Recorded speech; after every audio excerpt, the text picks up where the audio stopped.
Actually, do you want to open up that real quick? The live restream, just to make sure it's going through here. Boom. All right, there we go. Now we're live. Cool. All right. So we're streaming across our channels. What did you want to talk about today? All right. So before we got on live, we discussed possibly starting a podcast on your channels, Robert Gardner Wellness, and we discussed entrepreneurship being something that maybe you would want to grow and speak with other entrepreneurs outside of the massage industry. Yeah. So maybe you could go through and let the audience know what that's going to look like, in future episodes, or what that concept is.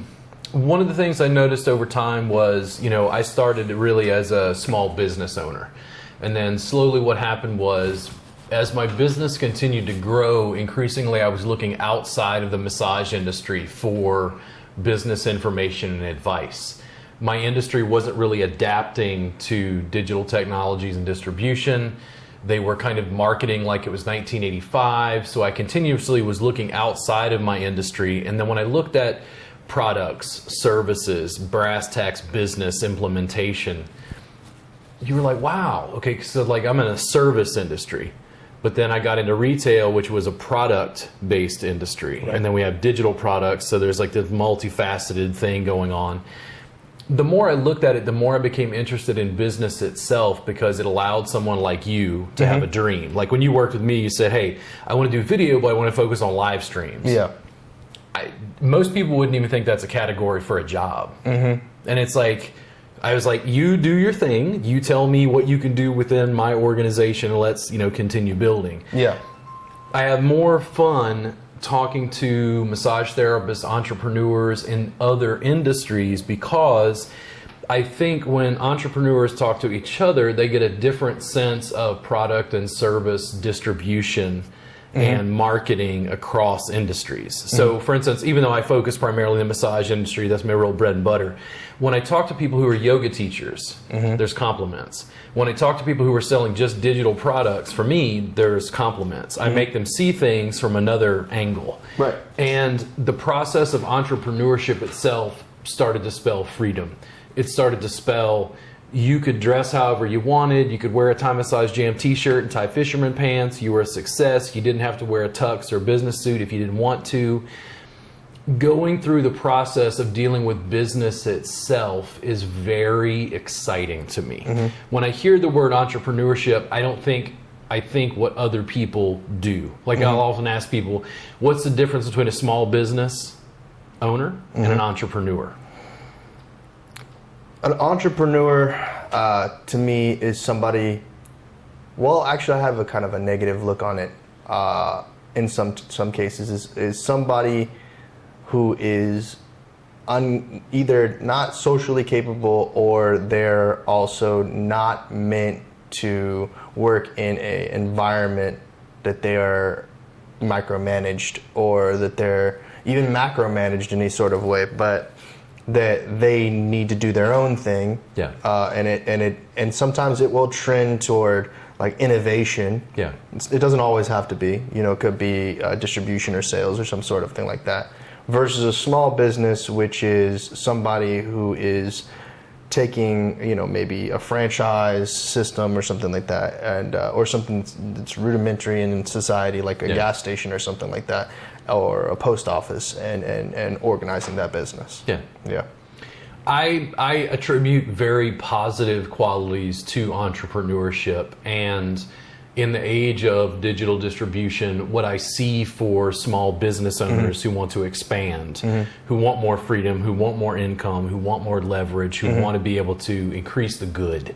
They want to be able to use money to have more resources to create more of, I don't know, their specialty brand of salsa they make, whatever that is. And they're like, okay, well, we serve the salsa in our restaurant. Well, have you thought about jarring the salsa and selling it on store shelves? And they kind of go, well, I'm busy. And it's like, yeah, but you got to expand and grow and get outreach and get brand from having your salsa available. It's like a Kirby Lane. Kirby Lane sells like packages of like the pancake mix. And exactly. they're adding a revenue stream. That's more entrepreneurial. Yeah, that's just having definitely the restaurant as a single brick and mortar is just running a business to me. Yeah. I agree with you, like definitely on the positive aspects if you are an entrepreneur. The problem is that society a lot of people look at people who are not entrepreneurs or intrapreneurs is the opposite, right? Yeah. They look at it as somebody who goes against the grain. They're the disturbing person. They're always messing things up, or they're trying to change something that doesn't need to be changed, right? Yeah. And we just talked about that Do people recently. really look at it that way? Well, I do know that, from like a family standpoint, in my family, and if I talk to other people who are struggling, or in that unemployment, that 7% of people who are unemployed in America, and they call themselves entrepreneurs or fakepreneurs or whatever. Yeah, there is a little bit of a negative stigma towards it. It really is one of those things that you need to be like hands-on and one-on-one with an entrepreneur to really know if they're passionate about entrepreneurs. Are they stuck in that thing? And then I have friends that want to claim that they're entrepreneurs, but they work for a big retailer, or they work for their mom or dad. They work in that kind of situation where it's not like they're not on their own. They're not out there, pursuing prospects or looking for clients or, conversating with people that are outside their industry or even inside their industry. They're just in their Instagram bio, hey, I'm an entrepreneur or whatnot. Yeah. I mean, the word itself is only what we attribute it as, whether it has negative qualities, positive qualities. Where does small business owner and entrepreneur divide? We could argue about that. Yeah. In the end, I always talk to students, talk to other educators, and I go, what do you want to do? That's what I always. What do you want to do? They don't understand. I'm asking a deep existential question about their life. Right. And here's the thing, I couldn't live my best life working for other people. No, absolutely. They wouldn't allow me to do mat-based, clothes-on, help people. The stuff we do at the Relief Clinic, when you film that, that is going to completely revolutionize components of the massage industry. It's so simple, but at the same time, like nobody's doing anything like that. Nobody's ever seen anything like that. Right. When you do that, let's say it's once a week, we do 252 a year. There's another 2 hours every week. It has a cumulative effect and allows me to do what I was already doing to begin with. Right. Yeah. Yeah, I think that the concept of entrepreneurship, while there is like a little bit of a negative stigma coming from somebody that's traditional media, terrestrial television, that sort of nature, because there's so much regulation. We talked about this a minute ago, and you can't necessarily get the licenses and whatnot for online media that there is for the way that they regulate traditional So you can't television. get Creedence Clearwater Revival to approve you using their song in their YouTube video. Right, or even product placement, like Coca-Cola or any big brand. It's difficult to get because now they're doing copyright infringement on branding and videos. They're doing strikes on what else? So if I drink a Coke in my YouTube video, they can technically they could do that. I mean, not too many people get it gets to that point, but it's usually due to like maybe they're making like an obscene gesture towards the brand or whatever. So then they're like they take out trademarking and be like, you can't use our trademark in your video, which is kind of silly because you're drinking a Coke. But it seems like the same thing with music. You'd think, or like a snippet from a movie or someone else's thing. Well, I think that mostly what has happened with digital infrastructure, digital distribution. I deal with this with my lawyer a little bit, and it's not really his area of expertise. He just knows law, entertainment law. So he doesn't know entertainment law. Right. He knows law, and he had to do a little research for the massage industry, even though he deals with trademarks specifically. So the whole thing is, when it comes to digital distribution, he's like, "Oh my God, you're going to lose your trademark," and I'm like, "What? Like, how do I lose my trademark by making video?" But I think that the law can't catch up to the innovation that's coming from that technology. Yeah, that's absolutely true. Yeah. You look at I was talking about The Hack, which just came out from the Netflix special on the Cambridge Analytica stuff. And I brought up the fact that, Facebook was spending $1 million a day on Facebook ads. and that the way that they were getting that information, people were very, I mean, this is nothing that's kind of spoiling if you were following the actual story, is that they were getting the information kind of in a unsavory way. They were, you know, taking information from you, but then also taking information from your friend. And so that's all kind of changed, and it's made it a little bit more difficult for distribution or whatnot. But once again, what we were talking about before we got on this on camera or live was that did everybody just wake up in 2016 and like not realize since 2009 we've been doing personality profiles on people? Like, what happened? Do you remember? I mean, the United States of America does a census every, so often. You think that data is not getting distributed to other places, to big business? I think what is, I guess some other people would think of it as insidious. I understand to a point information distribution and data collection. And I'm talking about WikiLeaks, Ed Snowden, Constitution, like privacy rights. I'm talking about the real core issues, and I've been criticized for how I use data in my industry by like searching for hashtags. This is controversial in my industry. Using hashtags on Twitter or Instagram to find people to like, share, give them coupon codes, talk to them. They're like, that's stalking. And I'm like, it's funny, you don't think it's stalking when a big company does it, but it's stalking when I do it. Well, I think of it as like, I think that's back to why do people think that entrepreneurship is kind of a negative thing. And I think it's just like, it's the fear of the unknown. This is even some of that like Bob Lazar stuff that's going on right now. Yeah, and but then again, these people are purposely using hashtags to publicize the data that they're putting out there. So it's also like, well, who do they want to see? But the thing is, it's interesting because I think for some people, let's say they're soccer mom and they hashtag soccer mom. They don't think about the fact that other people are using that data. They think of that they just put a little cute little hashtag at the it's like mompreneur. I'm a mompreneur. Yeah. And it's like the thing is just, and it's like no, but if you're looking for women who are entrepreneurs, who are mothers, mompreneur is the perfect hashtag for you to pull out data from your ideal clients.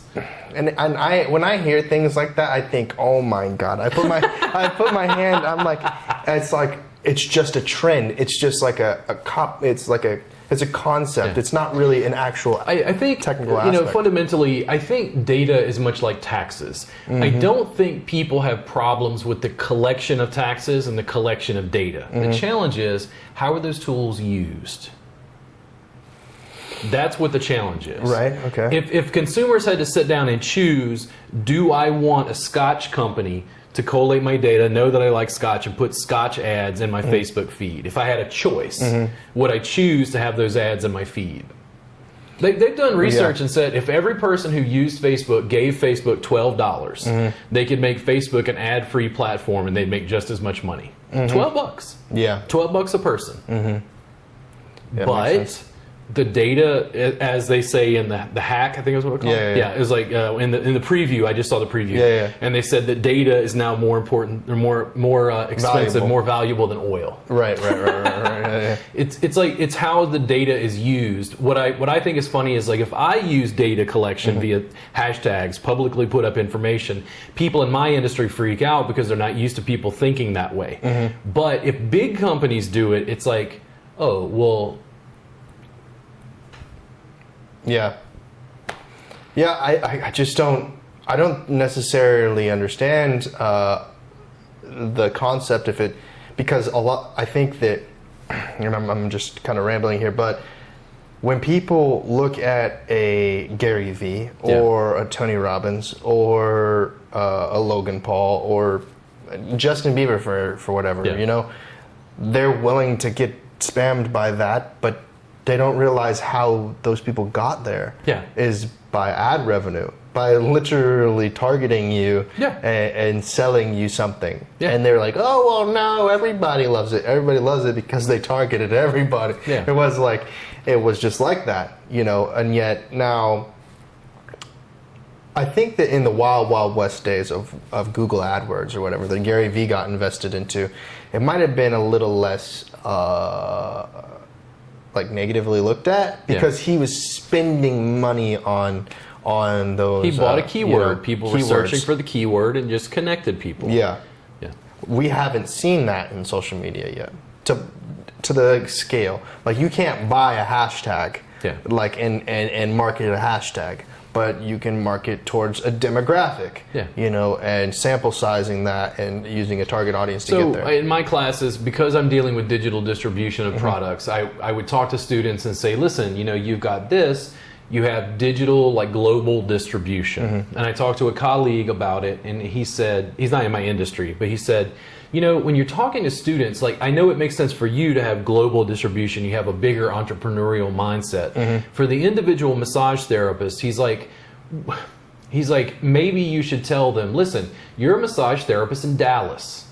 If you make a Facebook ad and you target everyone in Dallas and you have a large enough ad budget over a large enough period of time, you can target everyone within your zip code. Everyone within your zip code who is on Facebook can see your ad for your massage services at some point if you have enough ad budget and pay to open the pipeline.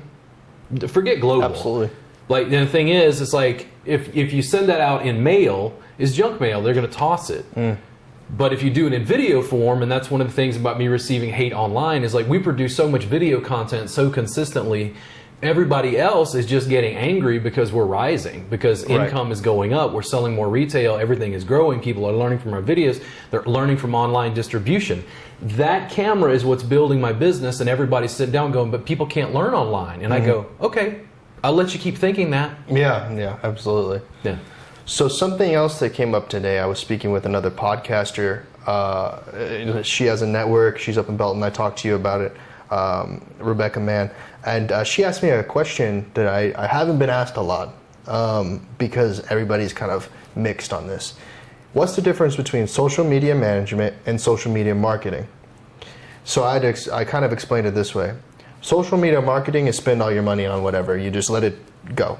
Social media management is distributing it through the social media platform in a proper way to get the distribution right. So that's your sharing, your liking, your cross-platform posting, you know, but there's a art form, and there's not an art form to the marketing portion. You can get more detailed, find that more spread out information.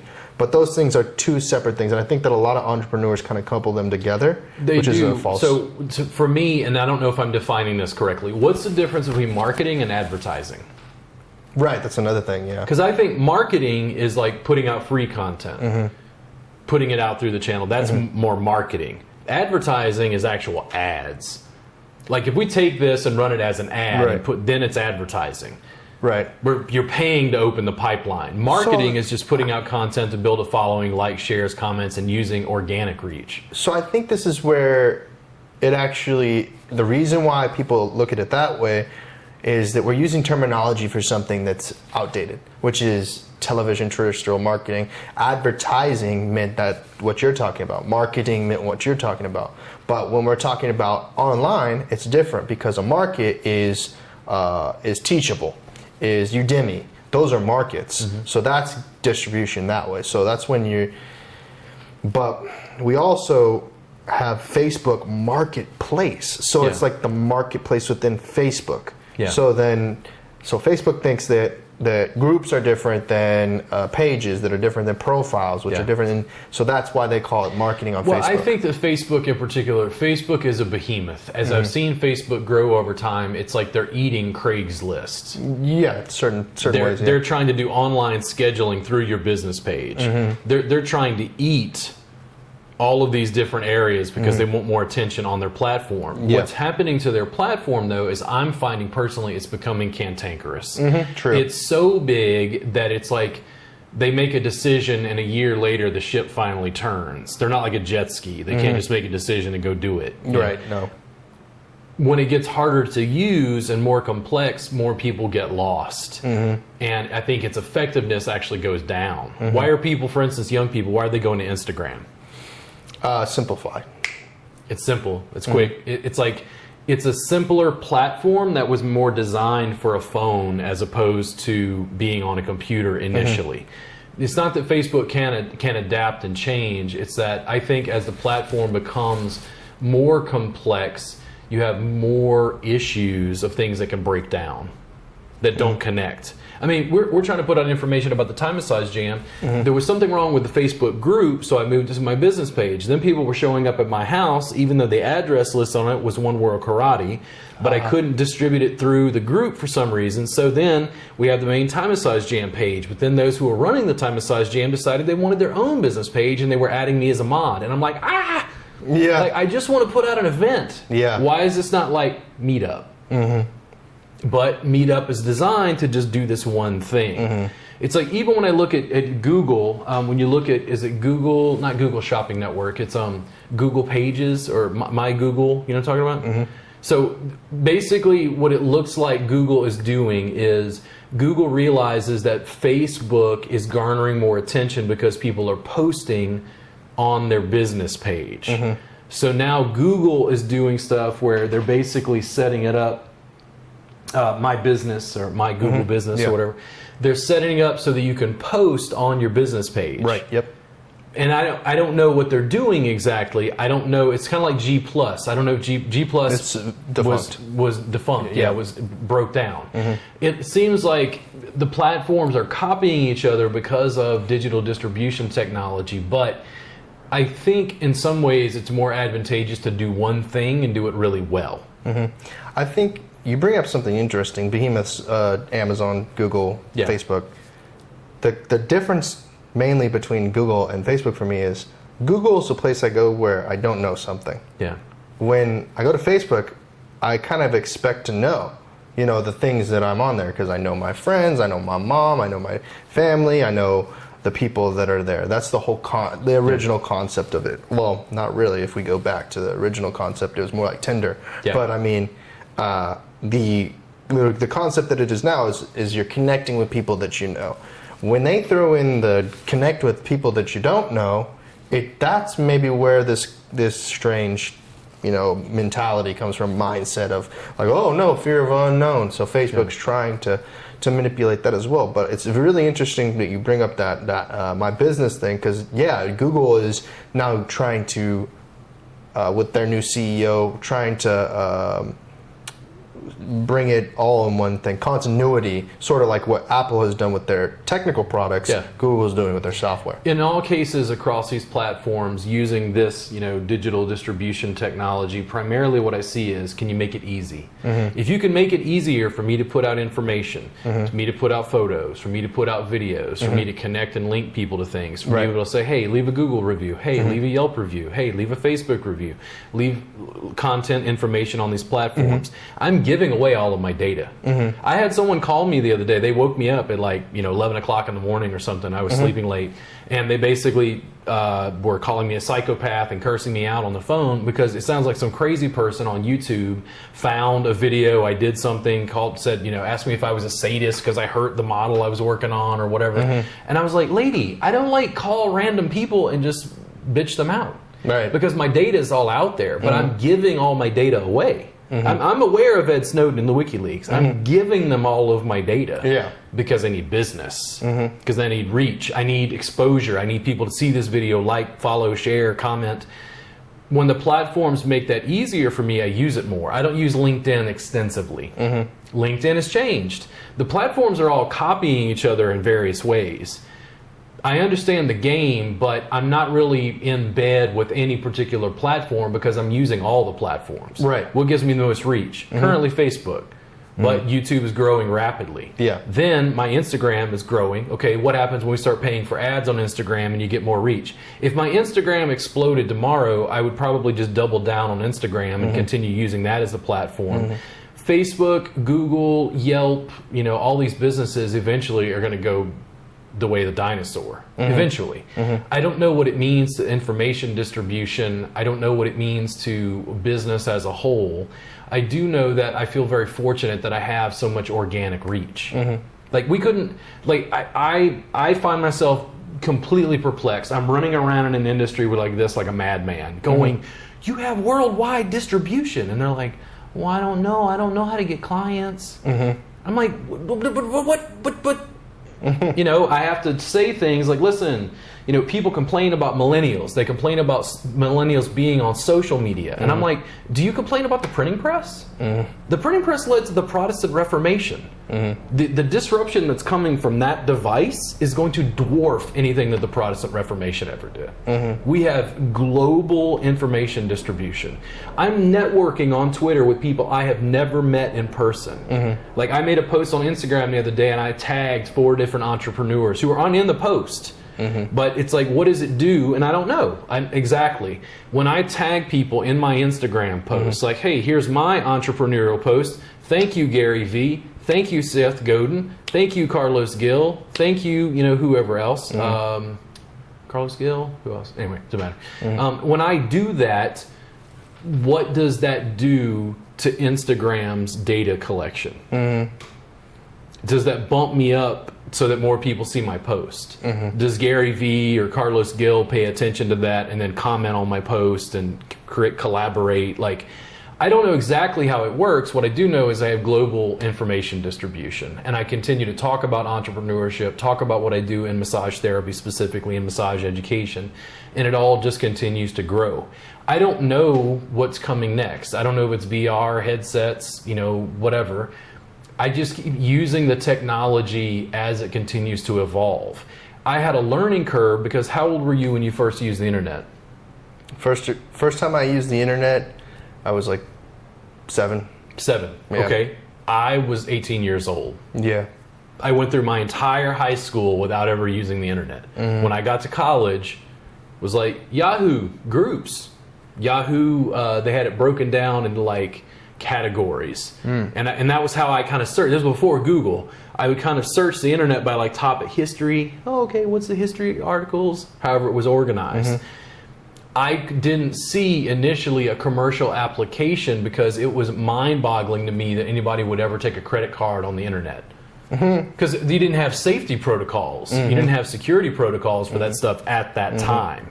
I mean, the first internet payment, like on credit card payment on the internet was probably not till like 94, something like that. I don't recall. Yeah. I mean, I was there in 93, so I don't it's know. relatively new. Like, we're used to it now. We're used to having your credit card information in your phone and something pops up and you can click on it and it's like, Right. Yeah.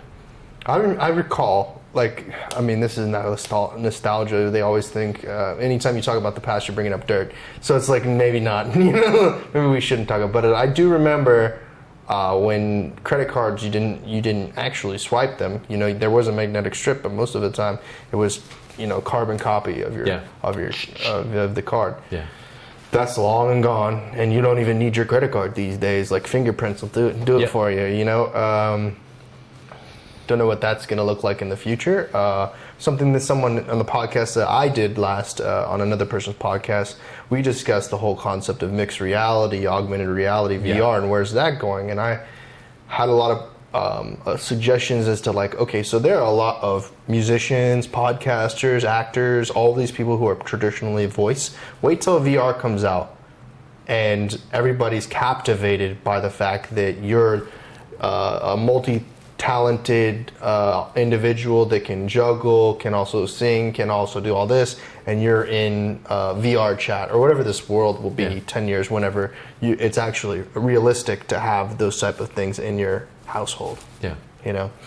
So what does that look like for you? What does that look like for you for the future Thai massage? My suspicion is, when it comes to massage and body work, is that online education will continue to grow, and when you get to the point of VR, any amount of information that I can give people to basically, it takes away the geographic limitations. Absolutely. It allows somebody in Nepal to study with me in an ongoing way. They can actually chat with me, ask questions, we can teach live. And in a physical class, I can't have 1,000 people in class. In an online class, I might not be able to answer all their questions, but you're changing the parameters, because primarily what I'm selling at that point is information. Well, you would be able to. So you can't answer their questions if they don't actually put them out there. Yeah. So you can't read anybody's mind. Yeah. But at some point, maybe the whole Elon Musk Neuralink concept will be there.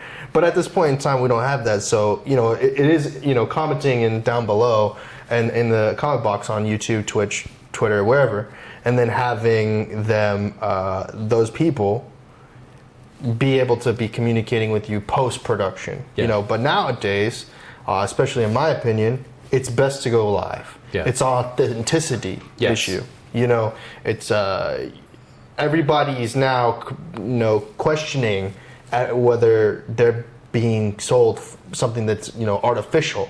Yeah. Like even people. Like now you look online and you see that Poppy, who's a YouTuber, she's not a real person. Yeah. You know, this not to say like now this goes into some other sort of concept, but like people who do put in an act in front of the camera, they're not necessarily, who's a good example of a character? Larry the Cable Guy, right? That person's not really that person, but he made his money off of that.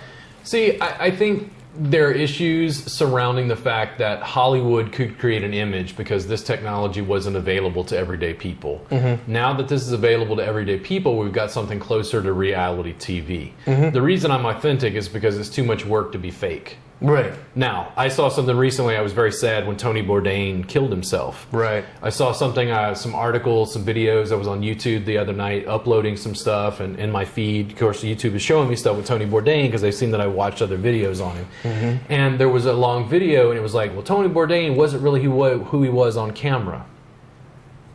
It's like it's kind of Tony superficial. Bourdain is a TV personality. Mm-hmm. Like I'm not saying Tony Bourdain wasn't also a real guy with real problems and real issues, some of which may be touched on. Mm-hmm. Like I'm painfully aware that I'm a persona when I'm online. Mm-hmm. I understand that this is recording and I don't talk about certain subjects because I have a private life or whatever. My wife and I got into a fight or whatever. That sort of stuff. But at the same time, I think it's hard for people to understand a level of celebrity and how you become a character. Mm-hmm. So Robin Williams, another person who killed himself, is Robin Williams, was he always like the character you see in Aladdin?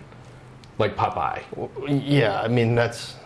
No, he's a performer. Mm-hmm. Like he's a person just like anybody else. He just has a particular skill set that led to him being on camera and people having mass distribution, having a certain fondness for him, where he probably got mobbed when he went out places because they're like, whoa, Robin Williams, can I get an autograph? Can I shake your hand? I love your films or whatever. You have to deal with that at a certain level. When I got that phone call and the lady's cursing me out or whatever, I chose this path. Mm-hmm. Like, I'm just going to deal with her dirty phone calls. If I get one of those dirty phone calls a day, I think I'm a success. Because my reach has gotten so big. It's like, how do you deal with stalkers? I'm like, you do your best. Because in the world of where I'm giving all my data away, my phone number's on my website. Yeah. Like, I'm not going to not take calls, or whatever. Like, I mean, I'll manage as I have to, but I think what's really happened with social media is people get the insider story. They get the authenticity. So like in Instagram, you got your main feed, you got Instagram stories, and then you got Instagram Live, and then you got IGTV. Yep. All on one platform. Now, what's the most intimate? Because I think the main feed is kind of like the public view. But the way I saw stories was like, this is the private, behind-the-scenes thing for a while. Now, they've since added IGTV and Instagram Live and whatever else. But stories was like me talk, hey, it's Robert, I'm talking about my day. I had tacos earlier or whatever. It was more intimate. They're selling that connection, that authenticity through social media. Right. Now, here's the thing. What I find so interesting is... let's use another platform like Snapchat. A young lady followed me. She had subscribed to our subscription service. She was living in Sweden. She would video chat me on Snapchat. Like I would respond to her in video on Snapchat. Yeah. When I talk about international reach, I think people's minds are just too closed to understand what has radically happened in the last 25 years. Yeah. Like we're still in the middle of like disruption of a million different industries. It's not just Airbnb. It's not just Uber. It's continuing to evolve. Oh, absolutely. Innovation is happening every single day. And I think it's discoverability. For someone like me, I don't necessarily say this for everyone who likes their peanut butter, a certain peanut butter or whatever, and they don't like any other type of peanut butter or whatever, right? I'm one of those people that's like, let me go try every single peanut butter, and see if I can find the one that's like, oh my God, you've never seen this peanut butter ever before. And then that person, this is the thing about it that is like, that person that doesn't try any other peanut butter, how do you give them that the best peanut butter in the world? And that's getting back to like marketing and advertising. And here's what I find really interesting. But before you say that, you brought up the intimacy of the Snapchat or the Instagram stories. Something that I had thought about before is you talked about how Facebook's taking over Craigslist. I was like, why? How is it that the online blogs get regulated so fast in the early 2000s? Back pages completely taken down. Pirate Bay is completely taken down. Yeah. Yet Snapchat seems to kind of exist in this world of its own as the back page of Well, now. Here's the thing. I think that Snapchat has a large reach amongst younger people. But I think it's harder to search and find stuff on Snapchat, and people don't see it; it don't exist. So, for instance, right now, if I this happens to me on Instagram, I'd go to the Time of Size Jam, make a video, and I'd have like Tool playing or something. Yeah. And then a month later, the video would get flagged for like a copyright violation. Right.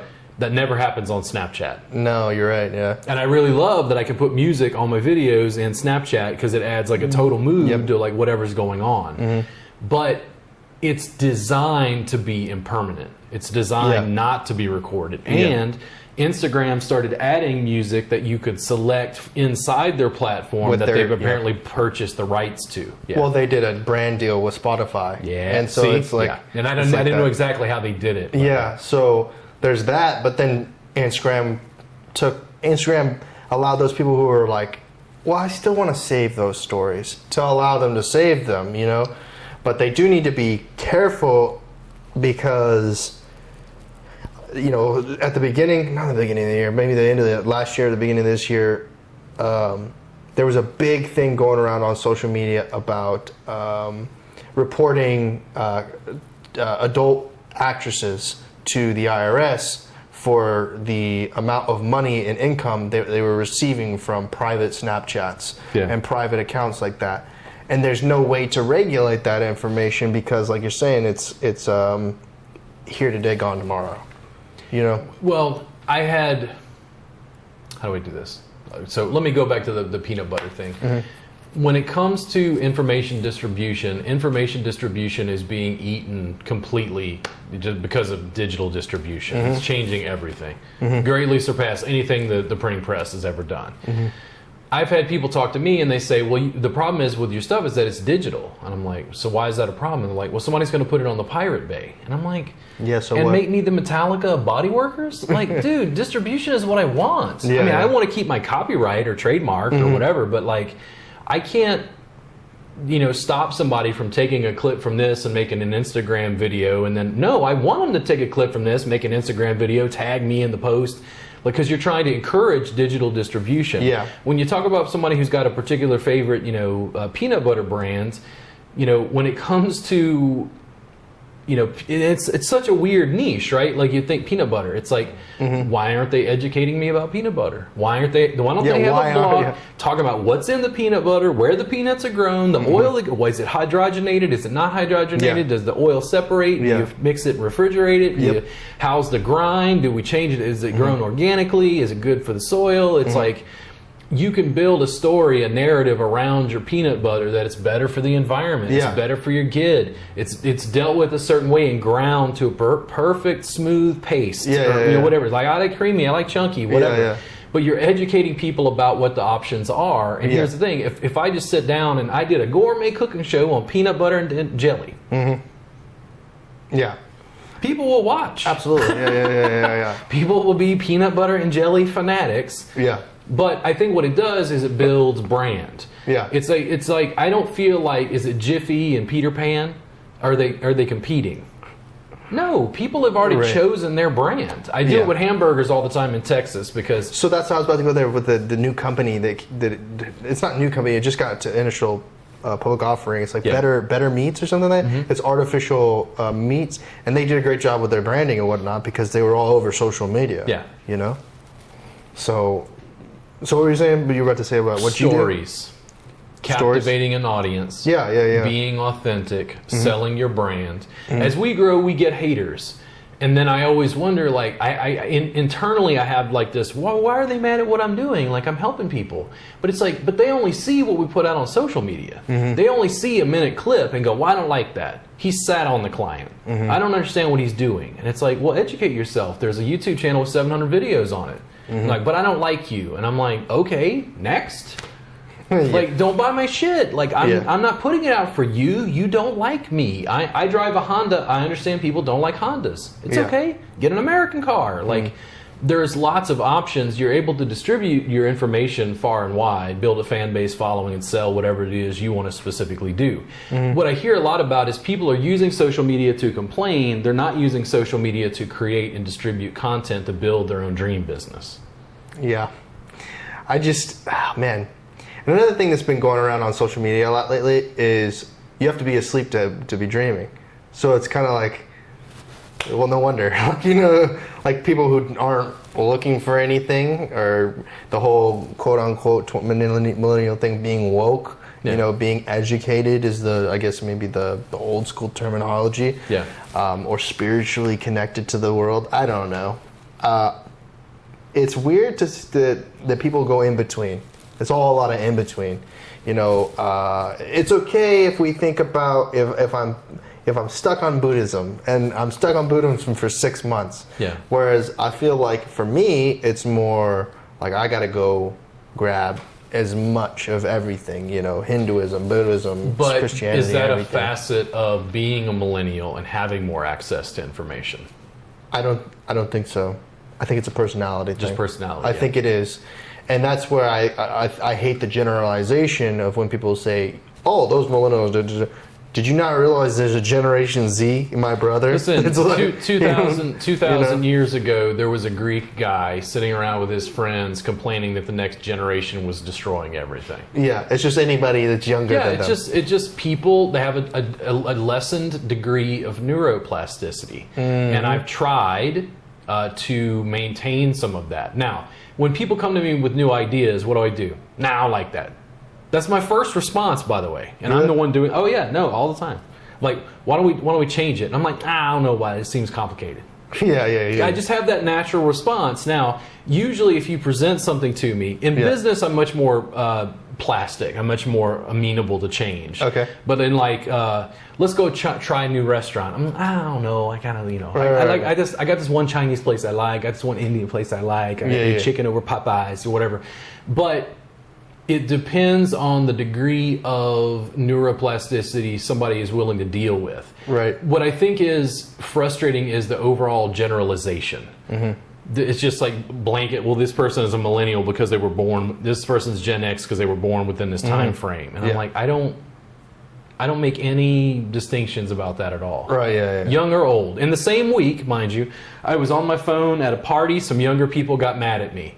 A week later, I was on my phone, some people at a poker game, older than me, were mad at me. And I'm like, listen, I'm scaling a business online worldwide. I know you fuck around on social media, but I'm working. I have shit to do. Right, yeah. When you say something that's more interesting than what's on my phone, I'll pay attention. I'm busy. I know you think I'm just fucking around playing words with friends or whatever, but it's like, I am networking. I'm, connecting digitally to a worldwide audience to build what I'm doing. I think sometimes people see the short-term behavior. And here's the thing, millennials, let's say you're 25. So what does your life look like in 10 years? You're 35. Right. 45. Yep. Because one of you is going to be in the White House. Then what happens? Because they act this like... This is something I debate a lot. I even asked my grandmother or the older elders, right? Yeah. I'm like, so what happens if Trump gets impeached? Yeah. Oh, nothing really. Just like a slap on the hand. I was like, then who replaces him? Oh, it's the vice president. Yeah. Aren't they like in cahoots? Aren't they in cahoots? Yeah. Yeah. So who's after that? Yeah. Nancy Pelosi. No. Like, well, there's no winning. There's no, like... Information So 30 years from now, Yeah. Maybe there won't be, maybe. I mean, no, okay. So let's go to like millennials, and then you got the founding fathers. And the founding fathers are much like our own fathers. They're wonderful people who had all the best intentions and were a product of their times. Yeah. Right? Not perfect. Yeah. Here's what the founding fathers did do. They set up a system of government that we can change. Yeah. That's what they did. That is. But we don't, over the time, we've done a lot of retroactive things that have made it so that a lot of change can't happen. So it's like the populace gets to decide, and we do have a form of democracy where the people get to vote. And in addition to what they do in the ballot box, they get to communicate worldwide. I keep looking at people and I'm like, what would Martin Luther King Jr. or Malcolm X have done with this technology? What do you think Benjamin Franklin or Voltaire would have done with this technology? It's like, I'm totally willing, if people work hard, like if you, because I know you work hard. Yeah. If you sit down and you're frustrated and you're like, I'll buy you a beer and I will sit and I'll let you bitch, because I know you work hard. But massage therapists in particular, they want to bitch without doing the work, and I'm like, no, shut up. Like, they're like, I don't understand how to market my business, and I'm like, I cannot imagine. I'm telling you this right now. I cannot imagine ever having built a business in the age of the Yellow Pages. The Yellow Pages? Think about information distribution in the age of the Yellow Pages. Do you think, though, that at that time people intellectually understood how to make it work? Yes. Like they knew when it was going to be delivered, so they had some understanding of the system. This is before Google.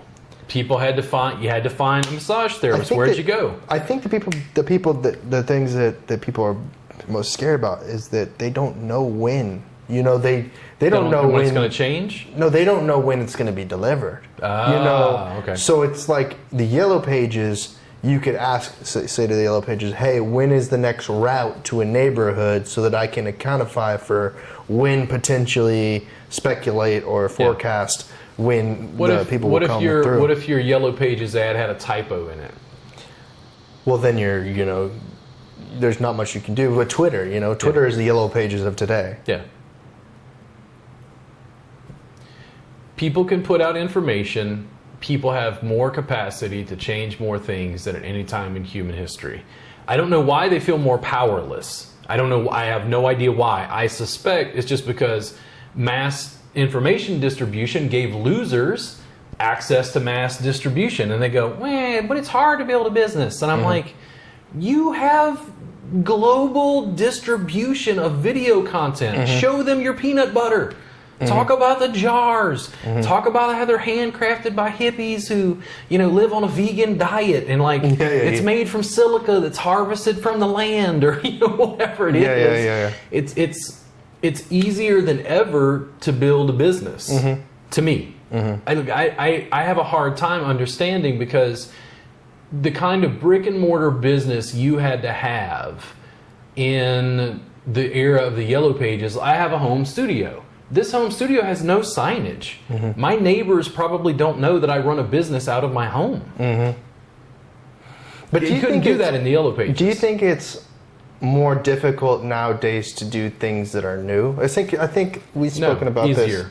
this. I think maybe we've spoken about this, but in the 1950s, the commission somebody said this. I don't remember who it was, but the trademarking office said that everything that had ever been thought of had already been invented. No, not even close. Yeah, I just think that from technology standpoint, I have concepts of designs and things of hardware that are, there is a hurdle. Whereas peanut butter or honey, jelly, any sort of thing like that is, your local market. Is it harder when the market isn't next door? When you got to go to China, you got to go to India. You can't. The challenge is that the market for next door is China. This has decreased the geographic distance in a way. Not the actual geographic distance, but I think you understand what I'm saying. Distance, yeah. Because if I have a friend in China, I can communicate with them regularly. unfortunately, regulation and whatnot kind of prevents so much of that with It the does. Huawei And whatnot. we can have tons of conversation about the Pirate Bay getting shut down, internet liberties, Ed Snowden. Like, I've paid some attention to that, even though I don't understand all of the data implications and software programming. Yeah. We're not losing connection with our neighbors. We have the ability to also have that direct connection. Hey, I'm having barbecue. Come on over, neighbor. To have next door. Right. And communicate with your community online. There's, I started a Facebook group. I think it was a Round Rock community. Because I'm trying to build a community page for Round Rock that allows business because all the other ones don't. They always do that. They always shut down business. And I'm like, why do people think business is bad? Like, promoting local businesses, allowing local businesses a forum to be able to communicate with their people about the Chinese food they offer, about the chiropractor that works locally, about, community-based things. Information distribution, marketing, and advertising is being upended in a much more interactive way. Like, if I find something that's so interesting about your programming, I can follow your whole journey, whether it be peanut butter or podcast development. Right. It could be podcast development around the peanut butter industry, and you go around and, interview peanut farmers and whatever else. I don't think we're losing. I hear this from people like, millennials don't know how to have conversations. It's like, no, maybe your conversations are boring. Maybe they're busy. Maybe they're sidetracked because their girlfriend's angry at them and texting with them or whatever. Like, you're making all these weird assumptions about what's going on. It's like millennials are just as intelligent, if not more so, than their predecessors because they've had access to information. The organic is not going away. We're supplementing it because there's a digital layer now. Yeah, that's true. I think that, especially people with older demographics that aren't invested in social media, their stories, it used to be you told a story about 10 times and you had 10 times to retell that story because everybody else was doing stories 10 times. Unfortunately now, I have a story every single day. It's like, oh my God, oh my God, did you hear about this? And they're like, no, we didn't hear about that. Well, you weren't over here, because over here, there's crazy things going on. I highly recommend not getting on it. But if you do, let me teach you how to do it. Like, let me teach you, let me show you that you don't have to listen to everything, but if something, don't rule anything out. That's why it's a double-edged sword. You don't want to be over on Snapchat if you're like this. You don't want to be over on Instagram if you don't like that. You find where you want to be, but if you're in business, you need to be everywhere. That's just the way it is. If people are giving me free access, I use it. Yeah. I might not use LinkedIn the most of all the platforms, probably. Do you differentiate what you use personally to what you use business? That's a question I get constantly in classes, and here's what happened to me. I use my personal Facebook page less and less. Yeah. Because I'm so busy on all these channels promoting what I do for business, which is a portion of my life. But I'm so busy producing content for my business that I'm like, I don't hang out with people. Did you make the division did you make that division? Because I did.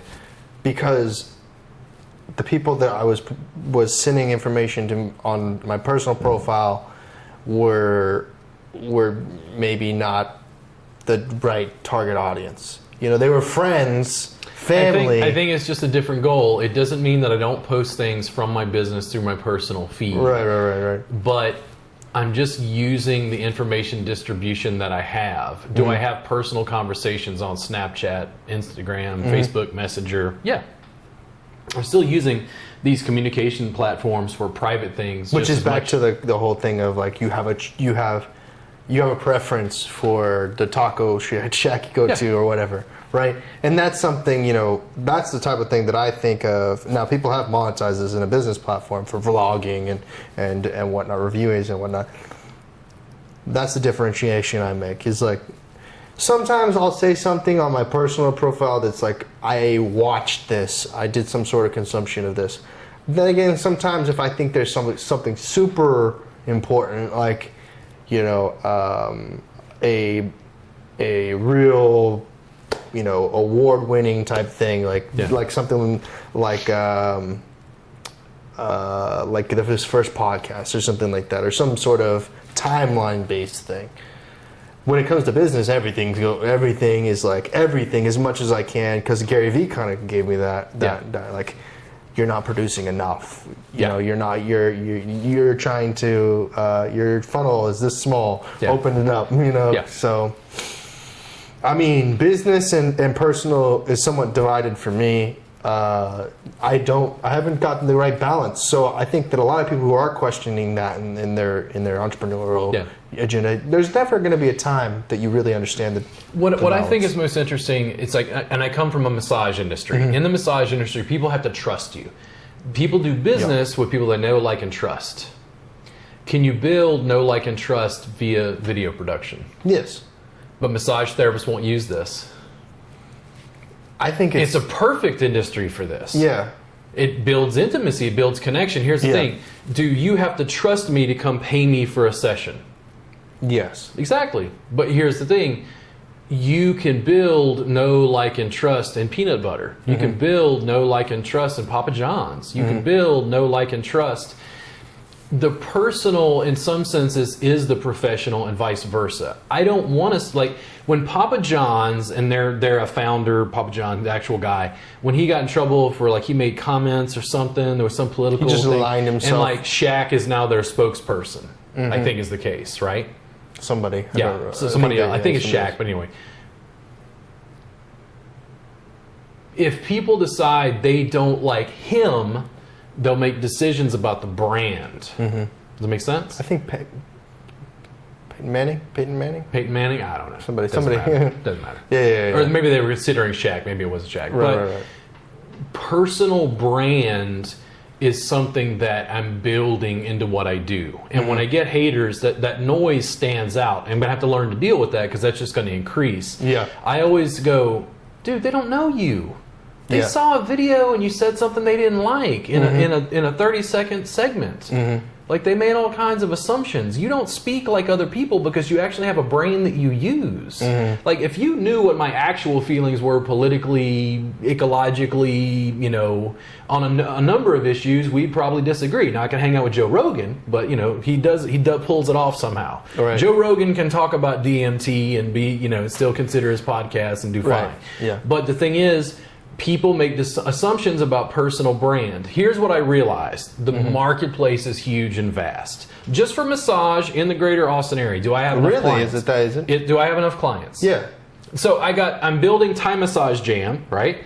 I had one of my colleagues' wives be like, oh, well, what about competition? And I'm like, there's 6 of us. If everybody has a full Thai Massage Jam and everybody has a full practice, we can't serve the 1.6 million greater population of Austin. Like, there is no competition. Like, the marketplace is huge. The question is, I get to put out my message, find people who like what I do, and work with them. They have a deeper connection, deeper intimacy, deeper rapport with me. They make better clients. They make better repeat clients. So, like, you have like, if you had a friend, you know me, we work together. Yeah. If you had a friend who was having severe back pain, and they're like, I need a massage therapist. Do you know any massage therapists? What do you tell them? Oh, Robert, Well, exactly. But the thing is, that's the organic. That shit from 1950 and Mad Men has not gone away. It's not gone away. It's still there. We just supplement it with digital and augmented reality. Like, I made a post on a Snapchat, and it was a rocket ship, Budweiser. And I'm talking, and as I move my mouth a certain way, it makes the rocket ship take off, and I'm talking about being a massage therapist and building your business and entrepreneuring. And I download that from my phone and put it on Facebook. Because the people on Facebook who are not on Snapchat have never seen this filter. A lot of them are watching and going, what is, because they're not used to people in my industry, like, marketing and promoting stuff with, like, weird apps and a spacesuit that says Budweiser on it. But it builds personal brand. It doesn't matter that you have haters. It matters, do you have enough people that like it? Yeah. I bring up NWA in class all the time. I'm 42 years old. NWA came out when I was in elementary school. To this day, when I hear "fuck the police," I'm like, is mom and dad listening? Are the police there? Like, am I going to get in trouble? Because it was so controversial to say that. It was like they had First Amendment battles over this. You know, can you say that? Is that legal for them to do that? Now, does everybody listen to NWA? No. But there were enough. When they had It was enough controversial exposure enough, yeah. and enough people, it didn't matter that white bread American trailer park didn't like it. Or whoever didn't like it. No, yeah. It's like they had their fans, they made their money, and that is the game to me. It's like, it's not about producing peanut butter necessarily to compete with Peter Pan or Jif. They've taken a huge market. Where's the artisanal peanut butter?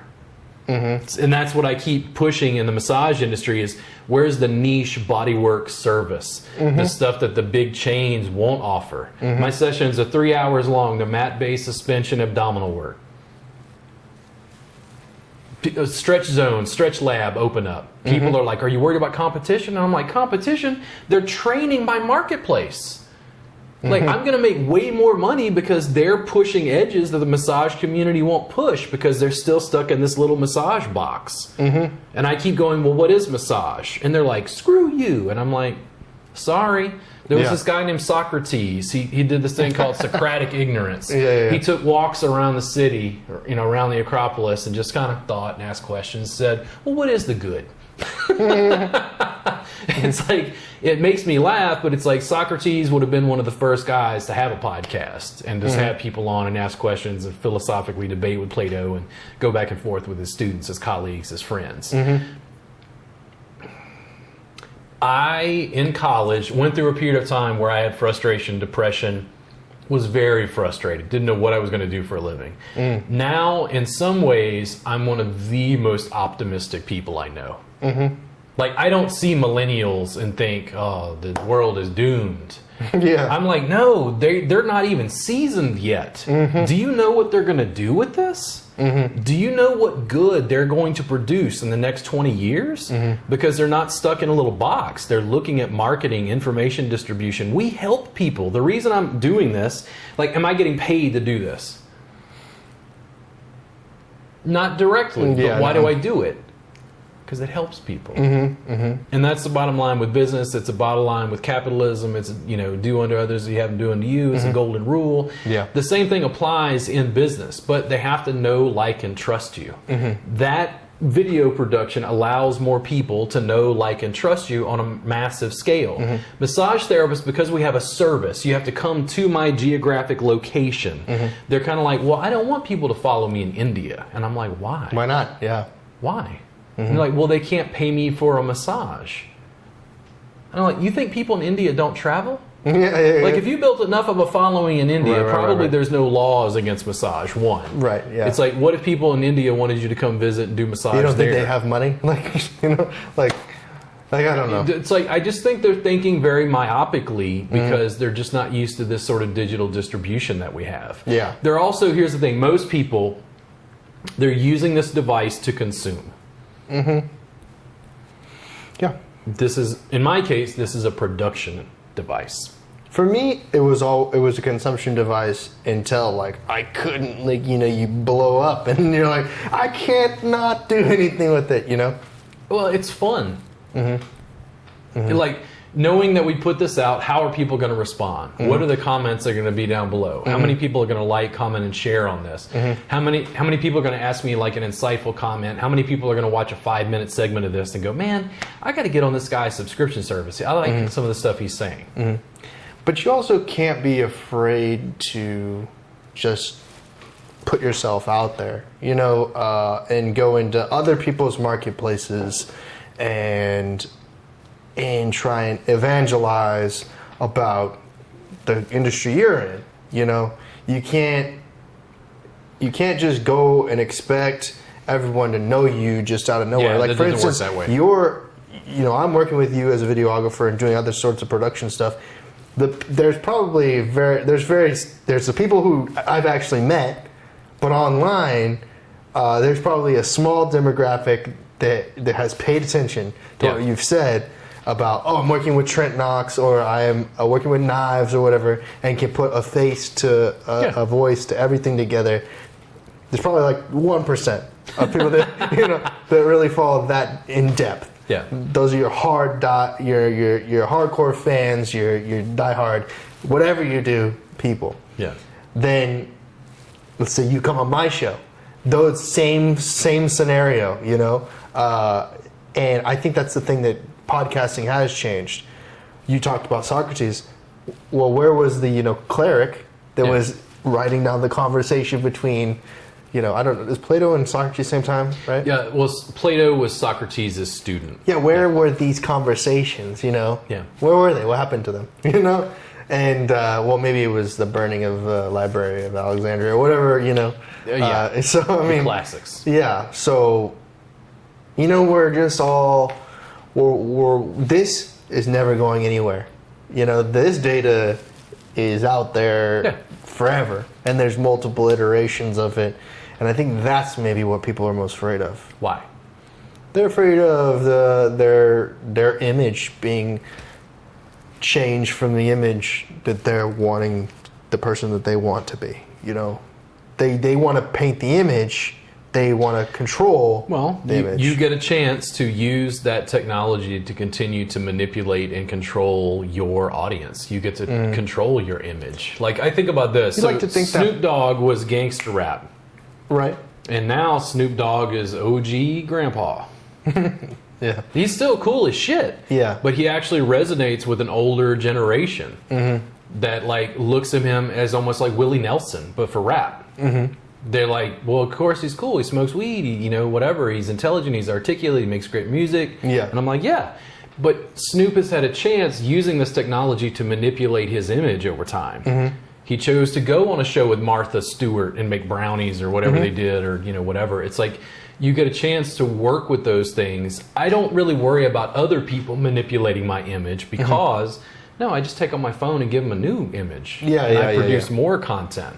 It's not about one video. It's about the big, huge, long spectrum of the next 10 years. What is the next 10 years of you and I continue working together? We're doing this today. What does the next 10 years look like? Oh, they wouldn't even understand it. It's encyclopedic. Yeah, it's so vast. You know what? I hope they do, because then they can help us make it there. We're gonna have a 3-camera studio. It's gonna be like helicopters, everything. The whole 9 yards. I've had some people. We're gonna David Blaine. He's coming in from like the sky. So I've had people criticize me in my industry because they're familiar with Gary Vee, and they're kind of like, "Man, you're just a Gary Vee knockoff." And I was like, "What?" No. So Gary Vee and Seth Godin are the two main entrepreneurs that really dented me in business. Seth Godin to me was like the philosopher king. Okay. I understood some of the core concepts of like branding, but Gary was this street hustle. Gary was just above like Eazy-E selling crack and let's go. Let NWA, let's go. Let's in the studio, make an album, kick it out. Settle it out of the trunk of your car. Gary has that immigrants like go get it, like production. Like you're bitching. Like I don't have time to bitch. I'm, producing, right? I would take things from Gary's thought that he would introduce me to in video. Because I was like a philosophy student looking at Gary, like trying to figure out the angle, watching his content change over time, watching what he was doing. Oh, okay, now they're putting the text below the video. Oh, wow. But the video has a line that shows you how far in the video you are. Like all these little details that you're picking up out of what he's doing. And it's like, okay, start doing some of that yourself. And people were like, well, you're just, emulating. And I'm like, dude, I emulate people who win, bro. Like, I don't care what you think I'm... Like, okay, if I just start rapping, people are like, oh, man, you trying to do like Eminem or whatever. It's like they're always going to compare it to what's come past. Yeah. You don't really become an artist until you individuate. Yep. Until it's you. Why is it that we can hear a guitar solo from Stevie Ray Vaughan and know it's Stevie Ray Vaughan? There's probably only like 10 guitarists on earth, by the way, that are that distinguished in their tone, their syncopation, and their playing that you know it's them. But those guitarists, Jimi Hendrix being one of them, have had a profound influence on everybody who comes after. Stevie Stevie Ray Vaughan has been something that, like, I'm not a big guy. That doesn't really get for me. Yeah. I mean, I don't know. Stevie Ray Vaughan. Not that much into music? No, I mean, it comes up. Like, I just, even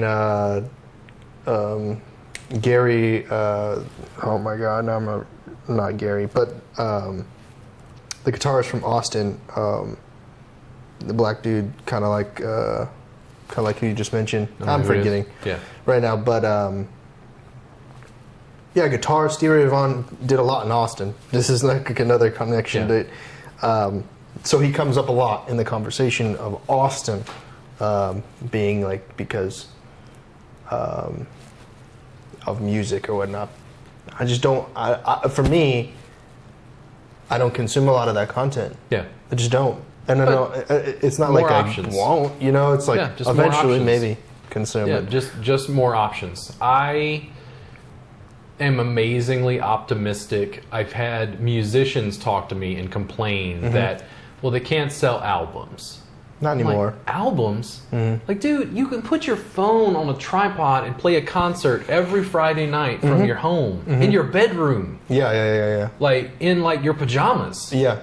Like, you can have the Friday night 10 p.m. concert slumber party with s'mores for your fans live.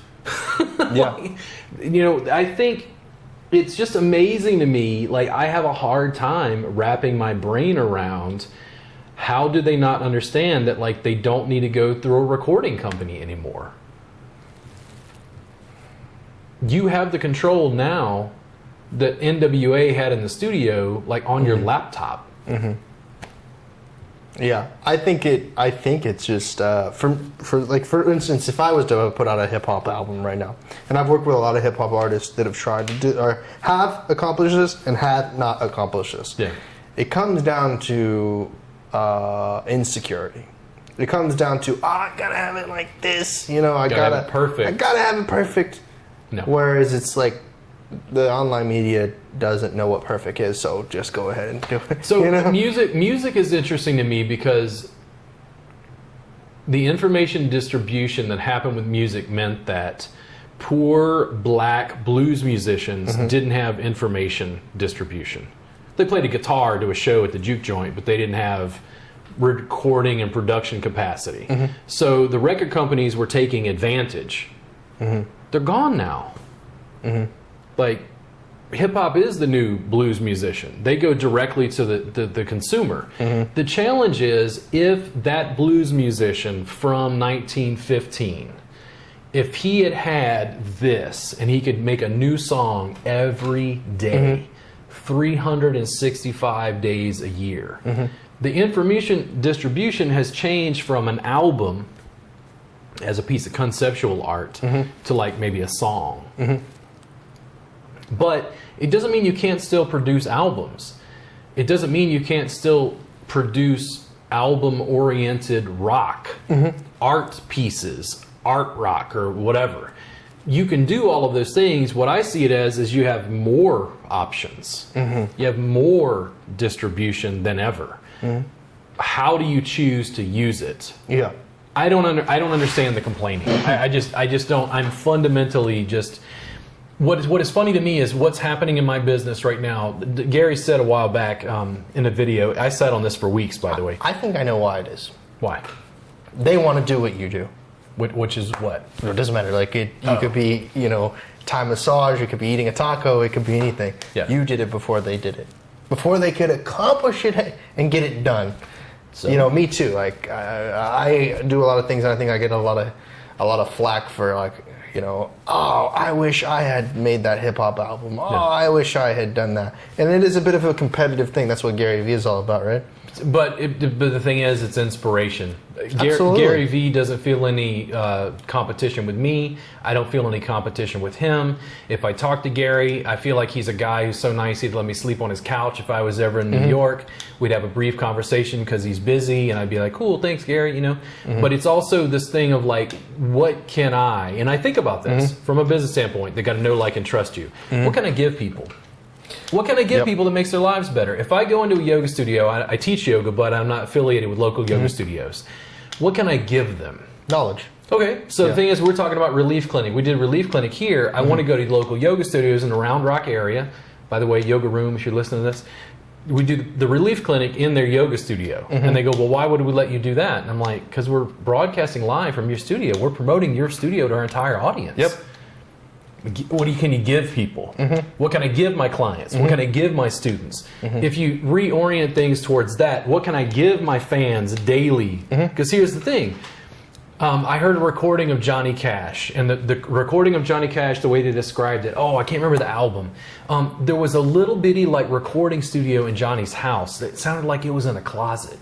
And he would go in the closet alone. And I've never heard recordings that sounded like Johnny Cash was sitting in the room with just me, playing what he wanted to play, gospel tunes, whatever. They assembled these into an album, and when I was listening to it, it's like, that is what you have now. Like, Johnny had to have the recording capacity in his house, and it was much more complex at that time. But now it's like, you have this. You know, you can give people that intimacy, that connection. You know, you can still make albums. You can still make more complicated art. You can still be Picasso. But Picasso would be on Twitch documenting the damn bulls. Bob Ross even. As he made it. You know, it's like building a fan base. Building people who like, know, and trust you around your artwork, who actually support Bob Ross, who want to see Happy Little Trees. They want to see how it develops, how it grows, how it changes. You get to document the entire process. When I talk about Tool, I love Tool as a musical artist. I talk about my two favorite albums are Opiate, the first album, and Lateralus. They're two totally different albums, but what I love is the change from raw, just aggression to prog rock art, conceptual art. And it's not for everybody, but the thing is, they sort of sank their hooks into me, and I followed them on their journey. They're supposed to release another album soon, and people are poo-pooing it because it takes them forever to produce albums or whatever. But the thing is, you know, people are anticipating their next album. What you want people to do is anticipate your next recording. Well, aren't they really anticipating? Because then all the previous albums are going to be released on digital streaming platforms. Oh, is that how it is? I don't know. Yeah, that's what the whole thing is. I didn't know that. Because they're not on digital streaming platforms now. They're not on really? iTunes. Oh, neither is Garth Brooks. Really? Which is an interesting thing. Why? I have no idea, but maybe they don't want the license. Yeah, they don't want they don't want to get that. That's what I've heard. The money thing. I don't know. So I mean, people, and let's bring it back to my industry. I'm teaching people online. People look at me and they're like, "Well, what about your trade secrets?" And I'm like, "What trade secrets?" I mash on people for a living. Listen, 99% of the people who watch this will never do anything. I can give you everything for free. But they'll trust me more when they pay for it. I'm giving away tons of content. Tons. But I've got this whole paid vault that it's $7 a month. Yeah. People are poo-pooing it. They're like, this isn't possible. And I'm like, okay, sure, go ahead and think that. The reviews from our subscription tell us otherwise. Yeah. Well, it's, live streaming for sure. Me getting to work with you has allowed us to give the audience a back seat or back behind the scenes experience. It's like they're sitting in the room with us, right? But yeah, this is a great podcast we do. We're actually running out of battery on our microphones over here, I just noticed. But we've talked about a lot of different things, from foundation to getting to the next step to dealing with haters to getting to selling your products. And this is a new journey for you. And if there's entrepreneurs out there who would like to join the show, list it down in the comments below or send an email to you directly. That would be good. Robert at robertgardnerwellness.com. Yeah, and then if you're here, you obviously know all of the social medias and whatnot, but is there a particular channel you're most active on right now? Probably Facebook. Facebook and YouTube are the most consistent, but I'm most active, I think, on Facebook. Yeah, so if you want to close it out, have some final words for... Okay. for them? Thank you guys so much for tuning in. If you'd like information about my subscription service, that might be linked in the comments. I don't know if you put that on there or not. We're not yet. But I can go ahead and put that link down below. We have a subscription service for $7 a month. There's 350 plus hours of my content there. We've got that. And then anything upcoming? Any sort of events? Oh, so once we finish our Shopify store, we're going to list classes and a bunch of other stuff. Like once we have efficient distribution in the store where everything is together, it'll be much easier to go ahead and list classes and what's coming up. Awesome. Thank you guys for tuning in. Thank you. And for the first episode of Entrepreneurship Today with Robert Gardner Wellness. All right.